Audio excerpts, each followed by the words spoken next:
Hi friends, ಈ ರೀತಿ ಜ್ಯೂಸ್ನ ಈ ಬೇಸಿಗೆ ಬಿಸಿಲಲ್ಲಿ ನೀವು ಕುಡಿದ್ರೆ ದೇಹಕ್ಕೂ ಒಳ್ಳೆಯದು, ಆರೋಗ್ಯಕ್ಕೂ ಒಳ್ಳೆಯದು. ಹೇಗೆ ಮಾಡೋದು ಅಂತ ನೋಡೋಣ ಬನ್ನಿ. ಇವಾಗ ಏನು ಬೇಕು ಅಂತ ಹೇಳ್ತೀನಿ, ನೋಟ್ ಮಾಡ್ಕೊಳ್ಳಿ.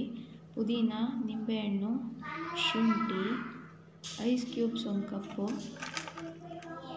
ಚಿಟಿಕೆ ಉಪ್ಪು, 1 ಕಪ್ ಸಕ್ಕರೆ, 3 ಏಲಕ್ಕಿ ಮತ್ತು 1 ಲೀಟರ್ ನೀರು. ಈಗ ಹೇಗೆ ಮಾಡೋದು ಅಂತ ನೋಡೋಣ. ಈ ಎಲ್ಲ ಪದಾರ್ಥಗಳನ್ನ ಮಿಕ್ಸಿಗೆ ಹಾಕಿ ಗ್ರೈಂಡ್ ಮಾಡಿ. ಶುಂಠಿ, ಪುದೀನ, ನಿಂಬೆಹಣ್ಣು, ಐಸ್ ಕ್ಯೂಬ್, ಸಕ್ಕರೆ, ಏಲಕ್ಕಿ, ನಿಂಬೆ ರಸ ಎಲ್ಲನೂ ಹಾಕಿ ಗ್ರೈಂಡ್ ಮಾಡಿದ್ದೀನಿ. ಈಗ ಪಾತ್ರೆ ನೀರು ಹಾಕ್ತಿದ್ದೀನಿ. ಕೋಲ್ಡ್ ವಾಟರ್ ಹಾಕಿ, ನೀರು ಹಾಕಿದ ಮೇಲೆ ಗ್ರೈಂಡ್ ಮಾಡಿಟ್ಟಿರೋದನ್ನ ಹಾಕಿ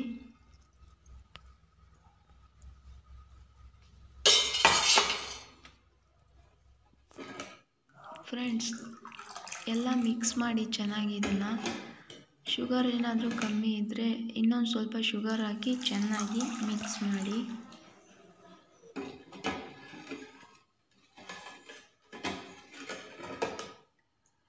ಈಗ ಇದನ್ನು ಸರ್ವ್ ಮಾಡೋಣ.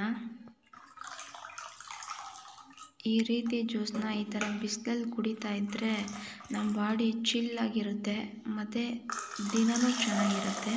ನಾನೀಗ ಸರ್ವ್ ಮಾಡ್ತಾಯಿದ್ದೀನಿ. ಗ್ಲಾಸಿನ ಕಪ್ಗೆ ಹಾಕ್ತಾಯಿದ್ದೀನಿ.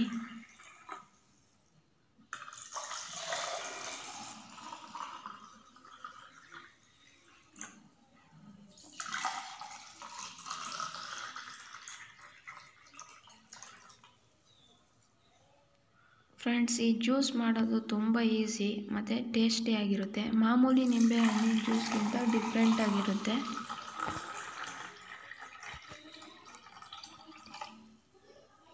ಇದನ್ನು ಸ್ವಲ್ಪ ಇನ್ನೂ ಡಿಫ್ರೆಂಟಾಗಿ ಚೆನ್ನಾಗಿ ಕಾಣೋ ಥರ ಮಾಡೋಣ. ಅದಕ್ಕೆ ಪುದೀನ ಹಾಕಿ ಒಂದೊಂದು ಎಸಳು. ನಾನು 4 ಕಪ್ ಇಟ್ಟಿದ್ದೀನಿ, 4 ಕಪ್ಪಿಗೂ ಹಾಕ್ತೀನಿ.